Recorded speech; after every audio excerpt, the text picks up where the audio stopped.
This episode is brought to you by Cox Contour TV. Find the entertainment you love with Contour TV and Contour Stream Player. Learn more at cox.com/contour. This is a Vault Studios production. I'm Reed Redmond. I'm Will Johnson. The show contains graphic material and is meant for mature audiences. This week on True Crime Chronicles. Armed and dangerous, police are warning about a man they say has killed 3 people in Hampton Roads in the last week. I didn't just up and just wake up and do this. It's rare, to have a person who is accused of the crimes that he was accused of to not already have some form of attorney when you make that request. And B, to agree to be interviewed. Would you like to apologize? No.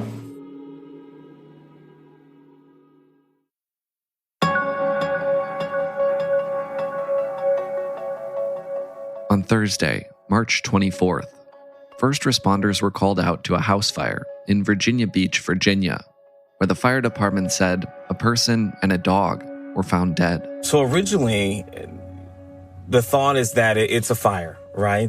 Eugene Daniel has been covering this story for 13 News Now in Norfolk, Virginia. So when you have the original call there was a fire of a home, and they found a young woman inside, Xavier Hill, 31 years old, in Virginia Beach. The following Monday, March 28th, the Virginia Beach Police Department shared an update on the case, saying its officers were investigating a homicide at that address. At first, they didn't reveal how the victim, Xavier Hill, had died, or if the homicide was related to the fire, only that it occurred at the same house. But they would soon reveal more information, making it clear that the homicide occurred before the fire. Police reveal that she didn't die from the fire, that she had actually died from being shot.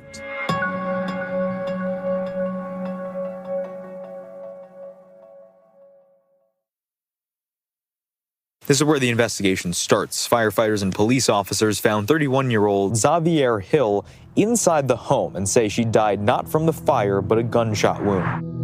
The day after a body was found inside a burning home in Virginia Beach, police shared details of a separate incident, which happened about a mile and a half away. The next day, officers were called to a home on Linda Court to conduct a welfare check. Police also find the body of 73-year-old Clifton Baxter in Virginia Beach inside his home. Like Xavier Hill, Clifton Baxter had died from a gunshot wound. The next day, police found 73-year-old Clifton Baxter dead in a home nearby on Linda Court. Eugene Daniel would soon learn more about the 73-year-old from others in the neighborhood. I spoke with neighbors about Mr. Baxter, and they called him Mr. B in their neighborhood.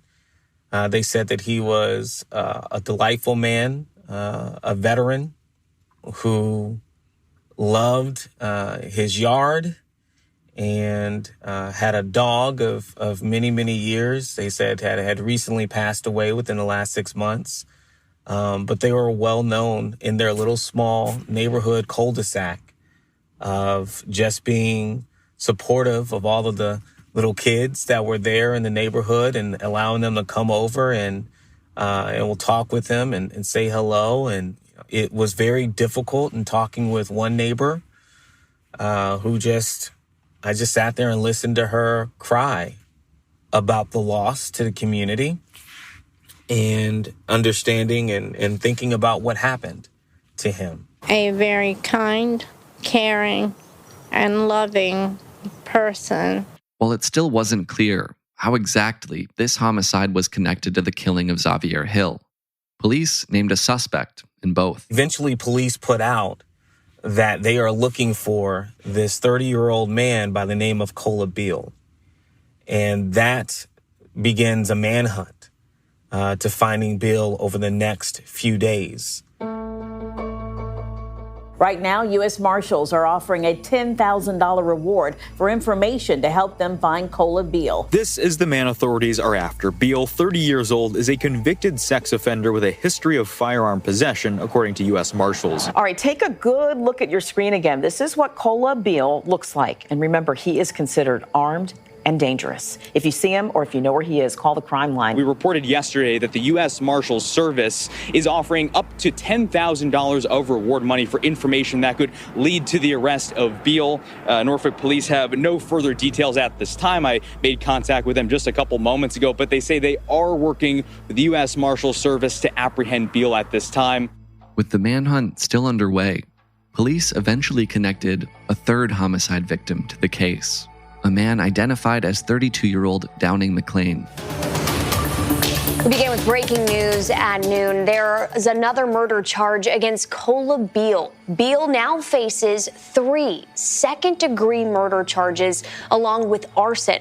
2 of those murder charges out of Virginia Beach, and now we're learning of a third in Norfolk. Police announced about an hour and a half ago that Beale has now been identified as the person potentially behind the death of a 32-year-old man that police found this Monday. We're live at the scene of where police found that third body here in the 3000 block of Sewell's Point Road. Police identify 32-year-old Downing McLean from Virginia Beach as the victim, but it's not clear at this time when or how he died. It's getting worse and worse. Stefan Brathwaite's front door sets the scene for the latest chapter in the search for a man accused of killing 3 people across Hampton Roads. Never witnessed a murder or someone, being killed, but I know there's crime going on all around. Near where Brathwaite lives off Sewell's Point Road, police found 32-year-old Downing McLean dead inside a home this Monday. Today, investigators connected that death to Cola Beale of Virginia Beach. After the latest in a string of investigative updates this week, Beale now faces 3 counts of second-degree murder as well as 1 count of arson. Brathwaite, who hadn't heard about the killings until today, says he feels for the victims' families. But yeah, I feel for the people who have lost their loved ones. I mean, it really breaks my heart. Late on the night of March 30th, around 11:55 p.m., Cola Beale was tracked down to a residence in Hampton, Virginia, where he was taken into custody. He was found on Wednesday, March 30th, in a residence. He says it was an Airbnb in Hampton, and he was arrested and charged with 2 counts of second-degree murder and arson in Virginia Beach. And he was arrested and also charged with 1 count of second-degree murder and a weapons charge in Norfolk. Big story breaking overnight. The hunt for Cola Beale is over. U.S. Marshals say he was taken into custody just before midnight by Hampton SWAT officers. And while Beale sits in jail, people who knew his victim say they will sleep a little bit easier tonight. Beale was on the run from authorities for days. Some neighbors tell us they feared for their own lives. The next day, March 31st, Eugene Daniel would put in a request to speak with Cola Beale, expecting the request would be denied. But a few hours later, he received a call from the Virginia Beach City Jail saying Beale had agreed to be interviewed. It's rare, to have a person who is accused of the crimes that he was accused of to not already have some form of attorney when you make that request, and B, to agree to be interviewed, particularly on camera.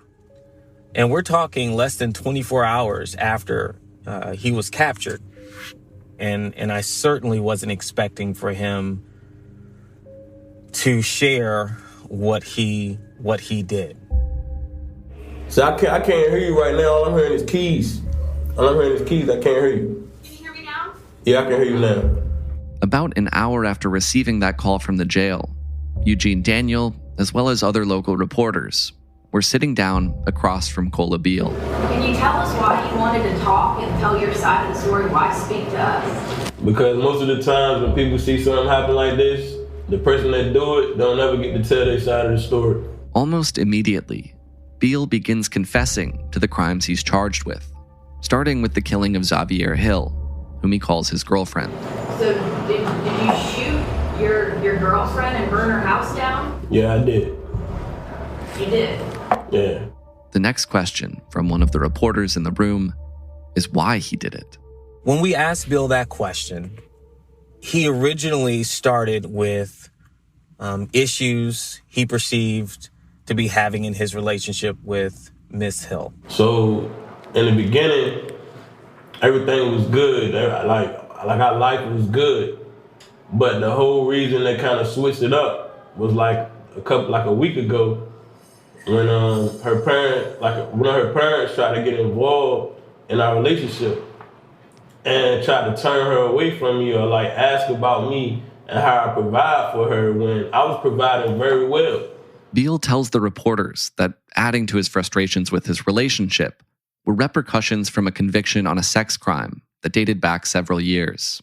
He says that probation officers started to visit him concerning his probationary status, and that all of these different things going on in his life caused him, in his words, to snap. So what made me snap was like I was to the point where I had so much stuff was going on between me, probation, everything. Like the probation really made me snap because they reset my probation after 2 years and I ain't did shit wrong. So that was another reason. That was a whole other reason. I told you each person had a different reason why I did it. It won't just like I just woke up and said I'm gonna kill my girlfriend. It won't like that. And there was a moment, a conversation that he and Miss Hill, he says, had in which got heated. And Mr. Beale said, I quote, "And I just saw red." That is when he says he shot and killed Miss Hill. And that led on to a series of decisions that he says that he made. But I let the dog live because that's what she told me to do. She said, look, don't hurt him. I mean, I was gonna set him on fire. She said, don't hurt him. He had nothing to do with this. This is all my fault. This is me. She said it was her fault because she let her mom come in and kind of mess with her head. I said, look, man, don't you? I said, so that's how you feel. She was like, look, whatever you gonna do to him, do it to me. So that's when I shot her in the head. Then he says that he left from there and he went to Mr. Baxter's home. He says he went there and he killed Mr. Baxter. Says he shot him as well. When did you kill Mr. Baxter? He was dead on Wednesday.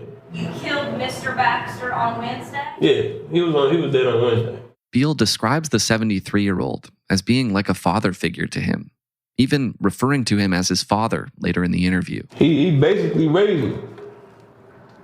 He basically raised me. Like I was raised with him for 15 years, but at the same time, when I needed him the most, he wasn't there. His reasoning, again, this is what he communicated to us in that interview, was that he didn't feel that Mr. Baxter had been there for him as of late in the ways in which he should have been. He mentioned that at some point he had asked Mr. Baxter for financial support. He says Mr. Baxter would not give it to him. And so when he got there, he says that he went and he says Mr. Baxter was lying down, said hello, said, what are you doing? And it wasn't long after that he shot him. He also claims that he stole a significant amount of money from Mr. Baxter's home. But when I killed him, I found $20,000. So this whole time, if you had gave me $1,000, I would have been good, just to make it back. You take the 20 grand? Yes, I took. Anybody would take the 20 grand. If you hit the lotto, you gonna take the 20 grand, right? I'm just asking. I mean, you ask a question, I'm gonna ask questions too. Anybody can take 20 grand if they see it and ain't nobody gonna stop them. Police have not verified whether or not that took place. But to Mr. Beale, he says it justifies that he could have helped him out in the ways in which he asked, but he didn't. According to Beale, the third victim, Downing McLean, was his cousin. And during this interview with reporters the day after his arrest, Beale says McLean was with him that day when he went to Clifton Baxter's home. And he says that after he killed Baxter, he and his cousin went back to Xavier Hill's home, and that's when he set it on fire. And that is what triggered, obviously, the response of firefighters to find the home. That would be on that Thursday, the 24th. So he waited 2 days, essentially, to set the house on fire. According to Beale, Xavier Hill's dog had been alive up until that point. So I left the dog alive, but then I came back to the house and set it on fire, and then I watched the dog burn alive. After setting the home on fire, Beale tells the reporters he wasn't done. He kept saying I was seeing red in our interview. I was seeing red. And so he told us that Mr. McClain had people that wanted to harm him. Again, this is Mr. Beale's statements in which he says, you know what, if that's the case, I'm already feeling like a mood where I can kill. So let's find those people. Let's find those people, and I'm going to help my cousin. So in the midst of everything, I was put to take care of some things with him for some people that wanted to kill him. So I already done snapped. So I'm like, I'm ready to put in some work. I'm ready to go take care of some people that trying to take care of you before I get killed. Over the course of that day, Mr. Beale, this is that Thursday, over the course of that day, he says that he didn't like the way his cousin was acting. And he didn't like some things about their interactions. He felt his cousin wasn't taking the situation seriously. And at one point inside a home where Mr. Beale says he, Mr. McClain, and Mr. McClain's girlfriend, that Mr. Beale identified as Mr. McClain's girlfriend, conversation got heated, and he says that's when he shot and killed Mr. McClain, his cousin. I got fed up with him because he kept talking like you not about this, you not gonna do nothing. Like, bro, I just killed 2 people. You don't think I'm ready to shoot again? So he just kept going off and started getting loud and raging. So I went right in the kitchen and shot him right in the head. He didn't drop. He just kept moving in circles. Then I shot him in the back to make sure he hit the ground. From Tuesday, March 22nd to Thursday, March 24th, Cola Beale says he shot and killed his girlfriend, shot and killed his father figure, and shot and killed his cousin. And according to him, he killed all 3 victims with the same gun. I made sure I used the same gun, so I ain't got to worry about finding no other guns or who did it. Yes, I wanted to be known. Yes, I did it. But it wasn't until the following Wednesday that Beale was finally taken into custody. Mr. Beale says that he took the woman he identified as Mr. McClain's girlfriend, that he took her as hostage and was driving around with her. Yeah, I had a girl hostage with me. Who was the girl? That was his girlfriend. Whose girlfriend? That was McClain's girlfriend. I had her hostage with me the whole time. Why? Because I told her if she leave and go talk, I was gonna kill her. He says that she was with him ultimately when he was captured in an Airbnb in Hampton. I was asleep. I had just took a shower and I was asleep. I was playing some music. I just lay down, went to sleep, and I heard this big truck come up. It was like an army truck come up. Every time I looked out the window, they kept saying left, right, left, right. I knew it was them. We don't know how police found him. We know that police had a tip line and had a reward of several $1,000s for anyone who could, $10,000 for anyone who could give information to Mr. Beale's request, but we don't know yet how they found him. Had he not been found that night, Beale says he planned to continue killing. I had enough ammo to kill a lot of more people. But, I guess it's thankful that the U.S. Marshals got me through whatever, you know what I'm saying? Because I definitely was about to get out the next day and do something. But had he not got caught, Mr. Beale told us that he was being very strategic about the people he was seeking out and that he absolutely had plans to kill more people. He did not say who those people were in our interview, but he did say he had plans to kill more had he not been caught. I had a few people in mind, but I can't get to them now. You know what I'm saying? And it was just people who did me wrong, people who did like crazy shit, like people that deserve that shit. You know what I mean? That ain't see it coming, but it's too late to speak about that now. Repeatedly throughout the interview, Beale is asked if he feels any remorse for his actions. And each time, he says no. When you snap, you don't think about remorse, you just snap. So, do you have remorse if you ever tell a lie? Do you have remorse if you ever look somebody in the face and told a bold lie, or you had a question, but you knew the answer, but you just want to see what somebody's going to tell you? Do you have remorse when You feel when you look in the mirror and you know this is not the right way to go out, but you still go out like that? Like how many times in your life do you feel like you have remorse? We asked several times if he felt remorse, and he said no, that he did not feel remorse for what he did, which, you know, is chilling and gut-wrenching, considering all of the things and the families who obviously are grieving in all of this. But he repeatedly said that he felt no remorse. And as I said, he wasn't done. He wasn't finished. He had plans to cause more harm. Yeah, it's kind of hard to put into words, to hear someone and to look at someone confessing to those kind of crimes and not feeling any kind of remorse about them. Would you like to apologize? No. Beale is also asked what sentence he thinks he should receive for his crimes. And he said that he wanted the death penalty. Well, I want the electric chair because I'm ready to leave on. I'm ready to move on. It's it. I mean, it's over with. I love my family. I love my kids. I love my business. You know what I mean? Of course, my girlfriend, everything is gone, so the electric chair would be the best thing for me. Now, obviously, in the Commonwealth of Virginia, that no longer exists. You cannot get the death penalty in Virginia. So I asked him, is he willing to accept whatever penalty that a court or a judge decides? And he said yes. A confession from behind bars. The man accused of killing 3 people across Hampton Road says he did it and he feels no remorse. Police arrested Cola Beale last night. Today he spoke with 13 News Now, not once, but twice. Beale told us without hesitation that he would have killed even more people if he hadn't been stopped. Now, Cola Beale's fate is in the hands of the court system, where he's set to be tried for 2 homicide charges and an arson charge in Virginia Beach, and 1 homicide charge and a weapons charge in Norfolk. Cola Beale, the man who admitted to killing 3 people in Hampton Roads, had his first court appearance today. Charged with killing Xavier Hill and Clifton Baxter in Virginia Beach, as well as Downing McLean in Norfolk. Eugene Daniel has the latest.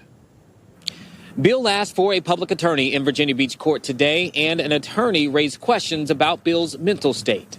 Cola Beale in court for the first time after a manhunt led to his arrest. Facing a judge virtually, Beale listened to the charges against him in connection to the killings of 3 people in the span of a few days. A public defender told 13 News Now that an attorney will meet with Beale in the next few days. Based on that meeting, that attorney could ask the court for a mental evaluation, which would likely take place before Beale's preliminary hearing. Preliminary hearings, in both cases, are scheduled to take place within the next month. My hope is just that the truth and justice can be found throughout this process. That we learn exactly what happened, how it happened, and that justice can be found for these 3 families who lost their loved ones in very tragic ways. So my hope is that we are able to find truth and justice in this case.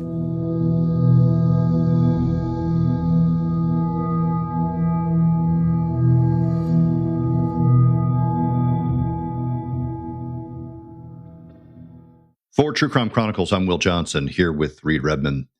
Reed, something to note in all of this is that we really only have Cola Beale's side of this story. So there are some details we're waiting for investigators to verify. Exactly. And that's something that Eugene Daniel pointed out to me when I spoke to him, is that he's still working to verify a lot of the things that we heard from Cola Beale directly. Things like, was there a woman with him when he was arrested? Had he actually taken this woman hostage? Did he take the $20,000 he says he took from Clifton Baxter's home? Did all of these different events take place when he said that they did? And it's likely we'll learn more about what the investigation has been able to confirm in the coming weeks. And Reed, another detail that comes up during this interview with Cola Beale is that his father is also behind bars. What do we know about that?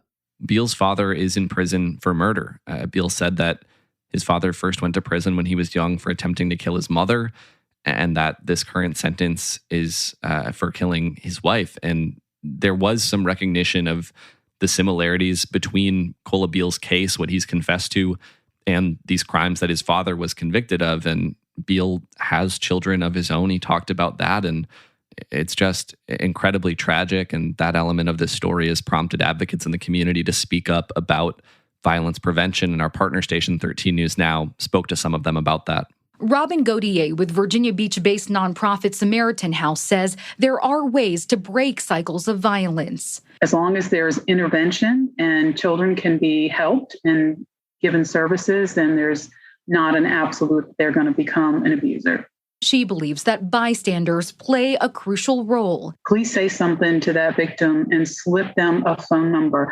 And Gautier says there are also professionals who can help if you spot red flags with a partner or relative. We do danger assessments with anyone who contacts us on our hotline. And while she recognizes that we may never know the full story behind Beale and his girlfriend's relationship, Gautier hopes others hear this message loud and clear. When you have that gut feeling that things aren't going well, aren't going right, follow that gut feeling and get out of that situation as quickly as you can. As tragic as this series of events was, as we heard, it could have been worse. And one of the more chilling parts of this interview with Cola Beale is that he himself says he didn't have plans to stop.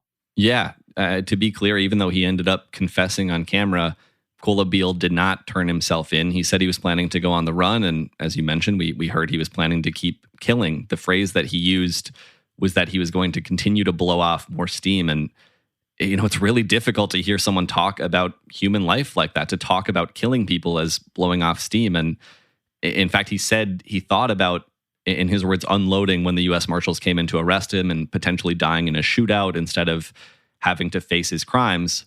But of all things, what he said stopped him from doing that was that there were children near the Airbnb where he was arrested. Something else Beale was asked in these interviews was if he hadn't killed his girlfriend, would he have killed Clifton Baxter or Downing McLean? And his answer was no, that his girlfriend was the person he said kept him from snapping, and that after he killed her, he said there was no one there to stop him. One thing I'm still a little puzzled by in all of this, did Beale give an explanation for why he returned to the home where he killed Xavier Hill 2 days later to set it on fire? Yeah, and I don't know if his answer makes it any less puzzling, but he said it was because nobody was checking on her. He said he was watching on camera. We don't know if that's true, but it sounds like he's talking about security cameras or a video doorbell or something like that at the home. And he said family members went to the house and called Hill on the phone, but didn't actually go inside, and that upset him that nobody was going in to check on her. And so that's when he went back to the home and set it on fire. And during the interview, one of the reporters kind of points out the gap in logic here, saying, hey, you're saying you were upset that nobody was checking on her, but because of the actions you're admitting to, it was too late. It wouldn't have made a difference if anyone had gotten into the home sooner. And he didn't really have a direct response to that. Reed, you mentioned his preliminary hearings are coming up. When will those take place? Yeah, so as I mentioned, because there are cases in 2 jurisdictions here, the first is going to be the Norfolk case. There's a preliminary hearing set for that on May 26th, and then a preliminary hearing for the Virginia Beach case is set for June 2nd. Eugene Daniel said the indication at this point is that Cola Beale's public defender in the Virginia Beach case will seek a mental health evaluation, so we'll see if a judge will allow that.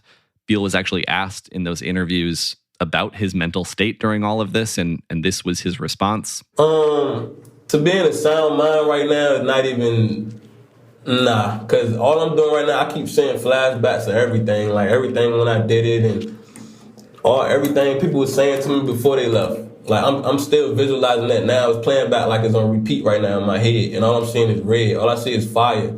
I don't see no green. I don't see no colors right now. All I see is red. I can see red all over your face right now. I don't see nothing. You know what I'm saying? So at the same time, I'm just here right now. So our partners at 13 News Now in Norfolk, Virginia, will have all the updates on both of those cases as they move forward. All right, Reed, thanks for bringing us this case this week, and also our thanks to Eugene Daniel at 13 News Now in Norfolk. If you haven't already, check out our daily podcast, The Daily Crime. You can find Reed and myself on that one Monday through Friday, 5 days a week. And thanks for listening to True Crime Chronicles. We'll be back next week with a new case and a new story.